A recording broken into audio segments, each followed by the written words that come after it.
A+ vision news നിങ്ങൾക്കായി സമർപ്പിക്കുന്നത് Super Absorbent Hobbies Diaper. Sky Wave Water and Amusement Park, Kakkadampoil, Valamthood, Malappuram. Rockwell Mountain Retreat, Kakkadampoil, Nayadampoil. Shri Vivekananda പഠന കേന്ദ്രം, പാലേമാട്, എടക്കര. കോഴിക്കോട് കക്കാടംപൊയിലുള്ള Eden garden. ആശാവർക്കർമാരുടെ സമരത്തിനെതിരെ LDF convener TP Ramakrishnan Nilambur മണ്ഡലം CITU യോഗം ഉദ്ഘാടനം ചെയ്ത് സംസാരിക്കവെയാണ് ആശാവർക്കർമാരുടെ സമരത്തെ രൂക്ഷമായ ഭാഷയിൽ അദ്ദേഹം വിമർശിച്ചത്. ഇടതു സർക്കാരിന് ജനമധ്യത്തിൽ മോശമാക്കി കാണിക്കാൻ ശ്രമിക്കുന്നവരുടെ ചട്ടുകമായി ആശാവർക്കർമാരിൽ ഒരു വിഭാഗം മാറിയതിന്റെ ഫലമാണ് 5 തവണ ചർച്ച നടത്തിയിട്ടും ആശാവർക്കർമാർ സമരവുമായി മുന്നോട്ടു പോകുന്നതെന്ന് അദ്ദേഹം പറഞ്ഞു. ആശാവർക്കർമാരുടെ ഇൻസെന്റീവ് വർദ്ധിപ്പിച്ച് വരുമാനം കൂട്ടാനാണ് സർക്കാർ ശ്രമിക്കുന്നത്. വരുമാനം വർദ്ധിക്കുന്നതനുസരിച്ച് ആനുകൂല്യങ്ങൾ സർക്കാർ നൽകും. ആശാവർക്കർമാരുടെ സമരത്തിന് രാഷ്ട്രീയ ലക്ഷ്യമുണ്ടെന്നും TP രാമകൃഷ്ണൻ പറഞ്ഞു. 3200 രൂപ അവർക്ക് മറ്റ് ഇൻസെന്റീവ് ഇനത്തിലെല്ലാം മിക്കവാറും ആശാവർക്കർമാർക്ക് ലഭിച്ചുകൊണ്ടിരിക്കുന്നു. എല്ലാവർക്കും കിട്ടുന്നില്ല, ഇതാണ് കിട്ടുന്നത്. അപ്പോൾ ആശാവർക്കർമാർക്ക് 21,000 രൂപ ഓണറേറിയം, റിട്ടയർമെന്റ് ആനുകൂല്യമായിട്ട് 5 ലക്ഷം രൂപ, ഇങ്ങനെയുള്ള നിലപാടുകളാണ്. ഇൻസെന്റീവിന്റെ വർധനവ്, ഇതെല്ലാമുള്ള ഡിമാൻഡ് ഉയർത്തിക്കൊണ്ടാണ് ആശാവർക്കർമാരുടെ സമരം. ഗവൺമെന്റ് വിളിച്ചുകൂട്ടി സൗഹൃദമായി സംസാരിച്ചു. 5 ഘട്ടങ്ങളിൽ സംസാരിച്ചു. ഗവൺമെന്റ് അവരുടെ വരുമാനം വർദ്ധിപ്പിക്കുന്നതിന്റെ പക്ഷത്താണ്. നമുക്കൊന്നിച്ച് കേന്ദ്രത്തിനോട് ഈ തുക വർദ്ധിപ്പിക്കുന്നതിന് വേണ്ടി ആവശ്യപ്പെടാം. കേരളത്തിന്റെ ഗവൺമെന്റ് വരുമാനം വർദ്ധിപ്പിക്കുന്നതിനുള്ള ശ്രമം നടത്തിക്കൊണ്ടിരിക്കുകയാണ്. ഗവൺമെന്റിന്റെ വരുമാനം വർധനവ് വരുന്ന ക്രമത്തിൽ ഈ തൊഴിലാളികൾക്കും കൂടുതൽ കാശ് കൊടുക്കാൻ കഴിയും.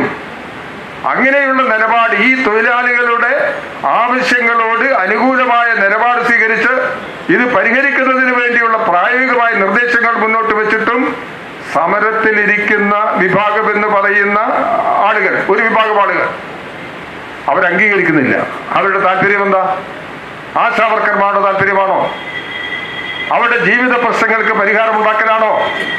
രാഷ്ട്രീയമായിട്ട് കേരളത്തിലെ ഇടതുപക്ഷ ഗവൺമെന്റിന്റെ മേലെ സമ്മർദ്ദം ചെലുത്തി ഗവൺമെന്റിനെ പ്രതിസന്ധിയിലാക്കുന്നതിന് വേണ്ടിയുള്ള നിലപാടാണ് അവർ സ്വീകരിക്കുന്നത്. അവിടെ മുദ്രാവാക്യം വന്നു കഴിഞ്ഞാൽ എല്ലാ ആശാവർക്കർമാരും ഇതിന്റെ പക്ഷത്ത് ചേരുമെന്ന് അവർ ധരിച്ചു.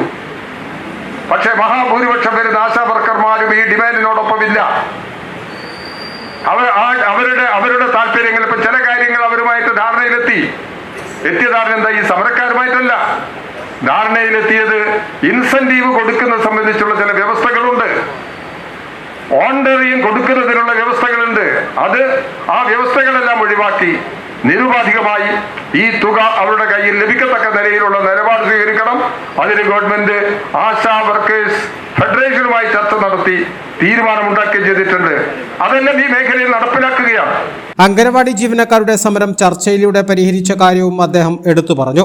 സംസ്ഥാന സർക്കാർ പൊതുമേഖലാ സ്ഥാപനങ്ങളെ സംരക്ഷിക്കാൻ ശ്രമിക്കുമ്പോൾ കേന്ദ്ര സർക്കാർ പൊതുമേഖലാ സ്ഥാപനങ്ങളെ വിൽക്കാൻ ശ്രമിക്കുകയാണ്. തിരുവനന്തപുരം എയർപോർട്ട് കേന്ദ്ര സർക്കാർ അദാനിക്ക് വിൽപ്പന നടത്തി.